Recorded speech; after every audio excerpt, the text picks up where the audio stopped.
দিনটি ছিল 25শে জুলাই, আমার বার্থডের দিন। বেশ অনেক দিন হয়ে গেছে। হ্যালো এভরিওয়ান, আমার ছোট্ট মিনি ব্লগে অনেক অনেক স্বাগত। এই যে এখানে হই হুল্লোড়টা ছিল, এটা নিয়ে পরে আসছি। তো আমার বার্থডেটা যেহেতু শনিবার ছিল, একদম ভেজ আইটেম হয় আমার শ্বশুরবাড়িতে। সকাল থেকে সেইভাবেই আয়োজন হয়েছে। মা পায়েস করে দিয়েছেন, মানে আমার শাশুড়ি মা, আর টুকটাক ভাজা টাজা হয়েছে, যা হয় আর কি।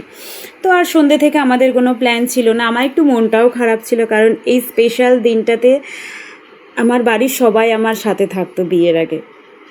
তো আমি একদমই জানতাম না, ওরা একদম সন্ধেবেলা সবাই এসছে, মা বাবা ভাই দাদা বৌদি। এই যে সন্ধেবেলার এই আয়োজনটা সম্পূর্ণটাই ওদের জন্য হয়েছে। আমাদের এটা একদমই প্ল্যানের মধ্যে ছিল না, কোনো কিছুই ছিল না, সন্ধ্যে থেকে কোনো প্ল্যান ছিল না। আর প্রতি বছর আমি একটু ছোটোখাটো করে হলো সেলিব্রেশন, হয়তো ভাবছিলাম এইবার হয়তো কোনো কিছুই হবে না, তো হয়েছে, ওদের জন্যই হয়েছে। না, আমি তো ভীষণ ভীষণ খুশি, আমার একদমই এক্সপেক্টের বাইরে ছিল এগুলো। তো এইভাবেই আমাদের সন্ধেটা কেটেছে। আজকের জন্য আসি, বাই, টাটা।